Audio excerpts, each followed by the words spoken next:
A ferramenta que eu vou testar hoje aqui na oficina é essa serra circular de 150 mm da marca Tecepo. Essa aqui é a nova versão, eu testei a primeira que veio aqui para o Brasil, o primeiro lote que a Tecepo trouxe, e que aparentemente as mudanças da primeira versão para essa foram apenas visuais. Já que a primeira versão não tinha o padrão de cores da marca, que é esse verde-limão mais chamativo, a embalagem era genérica, sem informações da marca, sem as cores da identidade visual deles, então aparentemente as mudanças foram apenas do ponto de vista visual. Mas isso a gente vai descobrir a partir de agora testando a ferramenta. O objetivo desse tipo de serra aqui é ser leve, compacta e ergonômica para você operar com apenas uma das mãos. Ao contrário de uma circular de 185 mm, que normalmente para você ter precisão e estabilidade você precisa da segunda mão fazendo um apoio extra na ferramenta. Aqui não, o objetivo é ser prática, leve, compacta para você operar da maneira mais simples e prática possível com apenas uma das mãos. Bom, eu vou fazer os testes a partir de agora e a gente vai descobrir se mudou alguma coisa além do visual ou se apenas a questão estética da ferramenta que se alterou da primeira versão para essa versão de agora. Antes de começar o vídeo, eu tenho um aviso importante para você que me acompanha. Eu recebi essa ferramenta gratuitamente da Tecepo para poder testar e produzir esse conteúdo. Esse aviso aqui no começo do vídeo representa a minha transparência, a minha honestidade com você que me acompanha aqui no YouTube. A minha opinião não vai mudar, tendo eu pago ou não pela ferramenta. Tudo que eu falar agora é de fato a minha opinião real sobre o produto. Quem me acompanha aqui já sabe disso, mas sempre é bom deixar claro para quem caiu de paraquedas aqui nos vídeos. Agora vamos dar uma conferida mais de perto no kit, na ferramenta, fazer os testes e depois no final eu volto aqui para dar a minha opinião geral sobre a nova versão. Se é nova só na aparência ou se teve alguma mudança significativa na ferramenta, no carregador ou nas baterias, quem sabe. Na embalagem da ferramenta, a única coisa que mudou foi a identidade visual. Agora a embalagem é verde, com toda a identidade da marca Tecepo, já desde a embalagem, coisa que na primeira versão não aconteceu. O conteúdo da embalagem também se manteve basicamente o mesmo, sendo composto por manual de instruções, 2 discos de 24 dentes, um óculos de proteção, uma chave para troca de disco, um par de luvas, além do carregador, 2 baterias de 4 Ah e a ferramenta. O manual da ferramenta continua sendo um manual genérico de todas as ferramentas da marca, que não traz basicamente nenhuma informação pertinente para essa serra em questão. O óculos também permaneceu o mesmo padrão de óculos, é bem simples, bem básico, e usando ele a visão fica um pouco embaçada por conta da baixa qualidade do plástico. As luvas sim mudaram, a outra vez vinha aquelas luvas comuns de tecido, agora vem essa luva aqui emborrachada que está vindo nas novas ferramentas da Tecepo. Aliás, sugestão para a Tecepo, fazer um kitzinho aí com 10 pares dessa luva e vender avulso para quem quiser comprar. Eu compraria vários porque definitivamente é uma luva que vale a pena você utilizar.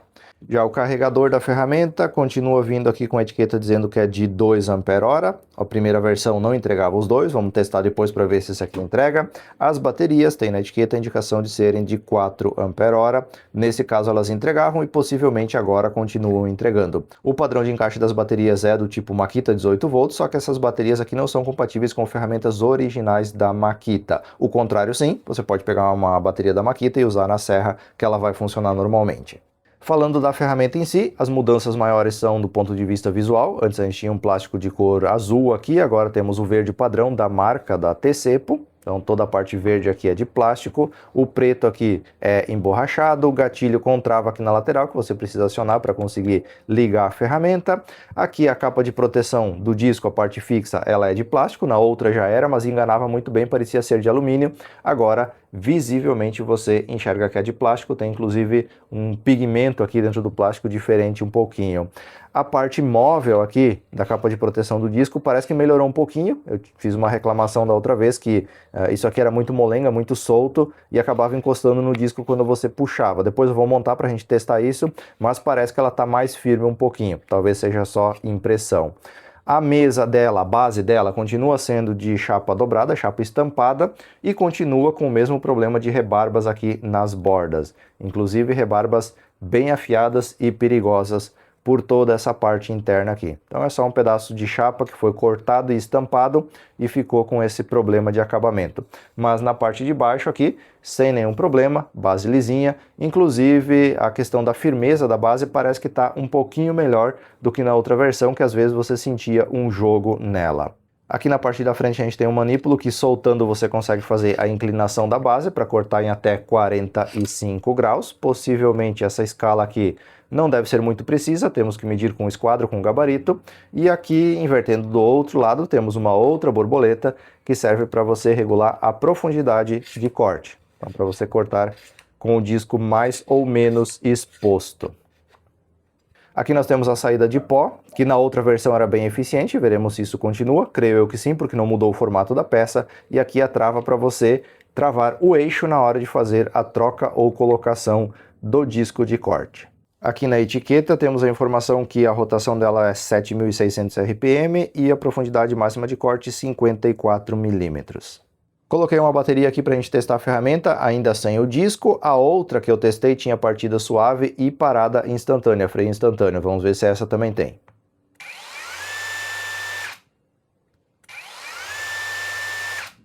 Exatamente a mesma coisa, inclusive tem um mostrador digital aqui, não sei se no vídeo vai aparecer corretamente, mas tem um mostrador aqui que mostra o percentual de bateria. Agora eu vou começar os testes pelo carregador, que já está ligado na tomada e conectado no ATORT DL24. Pode ver que ele está entregando 21.9 volts. Eu vou iniciar esse teste aqui com 100 mAh de descarga, puxando 100 mAh do carregador, e vou ir aumentando, vou incrementando isso de 100 em 100 para ver até onde vai a capacidade real de carregamento desse carregador, que na etiqueta diz ter 2 ampere-hora de carregamento. 200 mAh, 300, 400, 500, 600, 700... 800, 900, 1 ampere-hora, ainda está se mantendo acima dos 21 volts, pode ver que está 21, alguma coisa, mas já muito próximo dos 21, vamos para 1,1 ampere, agora já baixou dos 21, possivelmente desarme o carregador agora, ainda está aguentando 1.1, mas 1.2 com certeza não vai aguentar. 1.2 desarmou o carregador. Então nós temos um carregamento aqui de fato de aproximadamente 1 ampere-hora, ou seja, se as baterias de fato tiverem 4 ampere-hora, vai levar pelo menos aí 4 horas para fazer uma carga completa na bateria. Agora eu vou fazer o teste das baterias, estou com uma delas completamente carregada aqui, enquanto a outra ainda está carregando. Da outra vez que eu testei essas baterias aqui, eu fiz a descarga de 2 ampere-hora, 1 ampere por cada série de células de cada bateria. Dessa vez eu vou forçar um pouquinho mais a barra, vou fazer a descarga com 4 ampere-hora, ela está completamente carregada, em torno dos 21 volts aqui, a tensão de corte do teste vai ser de 15 volts. Então é só iniciar o teste e aguardar o resultado.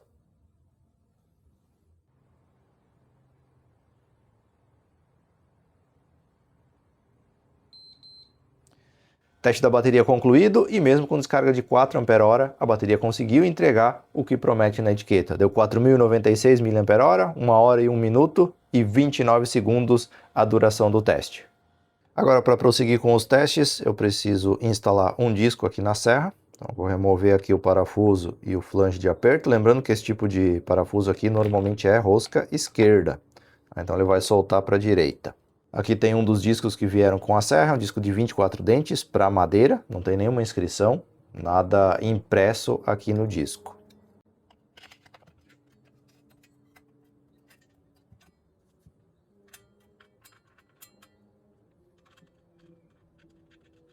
Disco colocado, ele encaixa certinho aqui no furo desse disco, então eu já vou aproveitar e medir aqui. São 20 milímetros exatos. Tá, o orifício aqui do disco e também o encaixe aqui no eixo. Tá? Então, se você for comprar um disco, precisa ser um disco de 150 milímetros com o furo central de 20 milímetros para você conseguir utilizar nessa serra aqui. Quando eu fiz o teste da primeira versão da serra, eu tinha comentado que quando você puxava essa parte da proteção móvel aqui para cima, às vezes enroscava aqui no disco, dependendo de como você fazia essa puxada aqui para cima, ó, quando você puxa com a mão. E aqui acontece a mesma coisa, ó, ela tem a flexibilidade que ele vai raspando no disco. Então aquela impressão que eu tive antes de que essa proteção móvel aqui era mais firme, era só uma impressão. Na prática é a mesma coisa que anteriormente na primeira edição, no primeiro lote, onde tinha esse problema. Então poderia ter uma firmeza maior nessa capa de proteção aqui, porque se ela soltar mais com o tempo, pode correr o risco de pegar até aqui enquanto está usando a serra por conta desse jogo aqui na proteção. Agora eu coloquei o decibelímetro a uns 60 centímetros de distância da ferramenta, aproximadamente, e a gente vai fazer o teste do nível de ruído, primeiro sem carga, com a serra funcionando em vazio, e depois cortando um pedaço de madeira para a gente ver essa diferença também.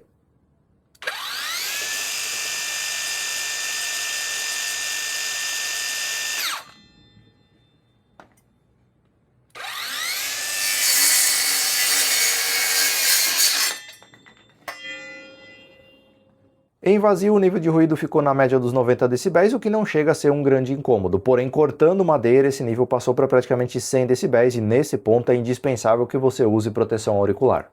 Agora eu vou medir a rotação do eixo da serra, lembrando que o que está na etiqueta declarado são 7.600 RPM.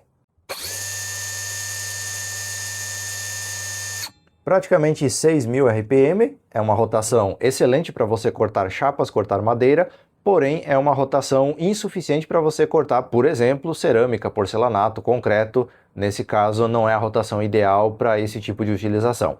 Agora eu conectei a bateria na ferramenta através de cabos e usando um alicate amperímetro eu vou fazer a medição da corrente que vai ser entregue da bateria para a ferramenta para ela funcionar primeiro em vazio, ver também o pico de partida e na sequência cortando uma peça de madeira.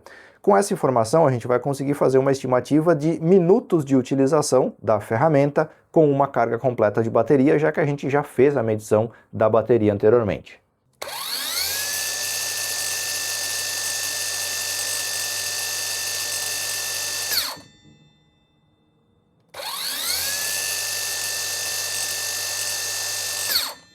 O pico na partida foi de 12 a 13 amperes aproximadamente, porém ela estabiliza em vazio com um pouco mais de 5 amperes sendo consumidos da carga da bateria. E agora fazendo a medição, cortando uma tábua de pinos com 2,2 centímetros de espessura.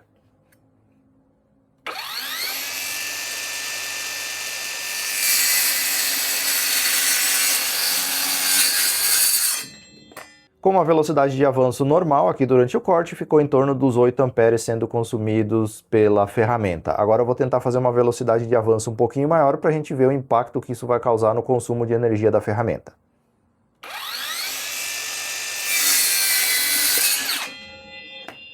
Como você pode perceber, chegou aí nos 14, 15 amperes aproximadamente. Então a mão do operador é que vai definir quanto vai durar essa bateria na prática.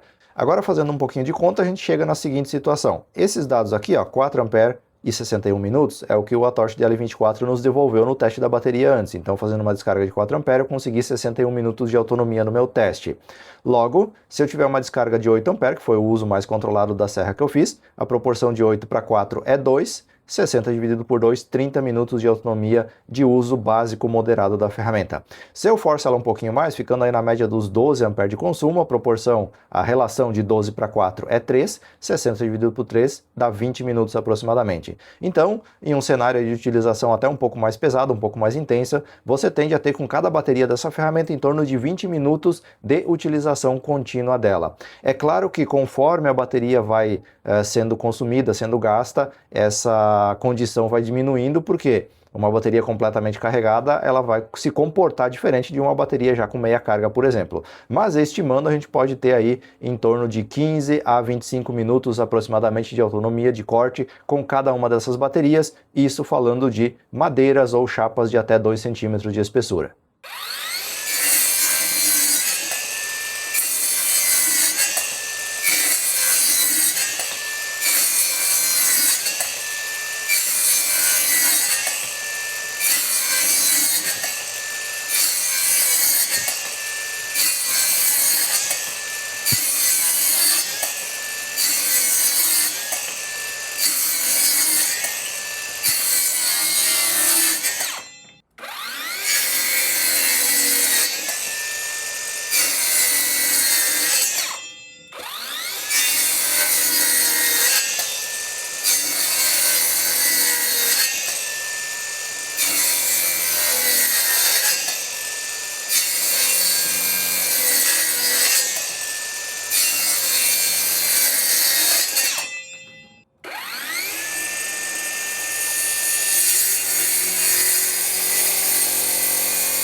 O acabamento de todas as madeiras aqui na fibra de topo foi muito satisfatório, tem aqui compensado naval, angelim, eucalipto e pinos, todas as madeiras testadas, o acabamento ficou bastante satisfatório, dado que eu não cuidei a velocidade de avanço, fui fazendo meio rápido até para acelerar e forçar um pouquinho mais a ferramenta, daí acaba levantando aqui um pouco de rebarba, um pouco de farpas aqui na saída do disco, porque você não está cuidando muito e eu não usei nenhuma guia, foi tudo à mão livre, então uma mínima variação que você tiver no trajeto da serra acaba ocasionando isso daqui. Mas a fibra aqui, onde houve o corte da madeira, o acabamento ficou muito bom em todos os materiais testados.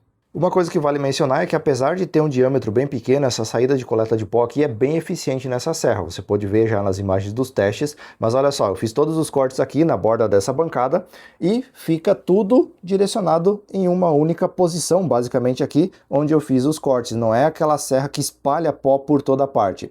É claro que tem sim um pouco de resíduo que caiu aqui, por conta até de ficar em suspensão no ar, mas a grande maioria foi canalizada pela saída de coleta de pó e ficou tudo concentrado em um ponto específico. Então, se fosse usar ela com um sistema de coleta de pó ativo, por exemplo, com certeza a sujeira do ambiente seria drasticamente reduzida.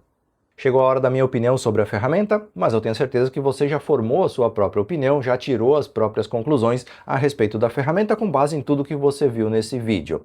Se você decidir por comprar uma serra como essa, eu vou deixar link aqui na descrição, e se eu conseguir um cupom de desconto direto com o pessoal da TCP, eu vou deixar também para você conseguir um descontinho na hora de comprar a sua serra.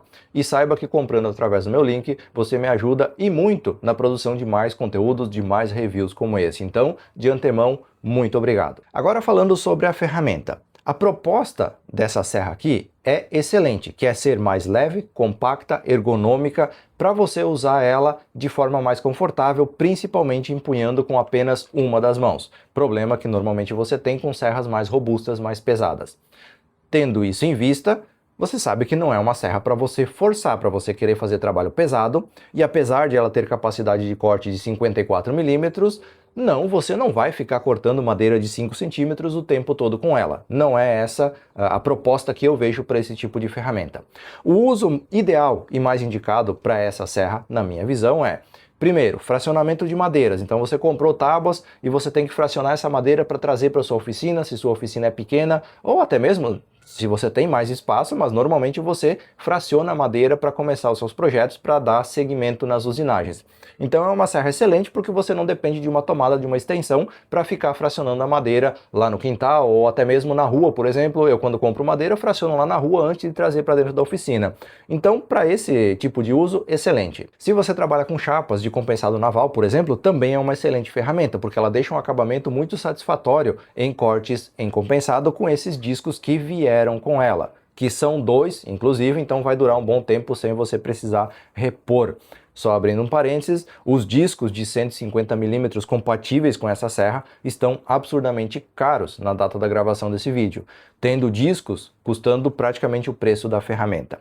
Mas para uso com chapas de compensado, MDF cru, MDF laminado de um dos lados apenas, tábuas de 2, 3, no máximo 4 centímetros na minha visão, é uma excelente serra que tem um desempenho muito satisfatório. Baterias com uma boa autonomia, com uma boa capacidade, que permitem que você trabalhe por um tempo maior do que com ferramentas que entregam aquelas baterias genéricas comunzinhas. É uma pena que as baterias da TCPO não são compatíveis com ferramentas originais Makita. Se bem que isso eu não testei, então vamos testar agora.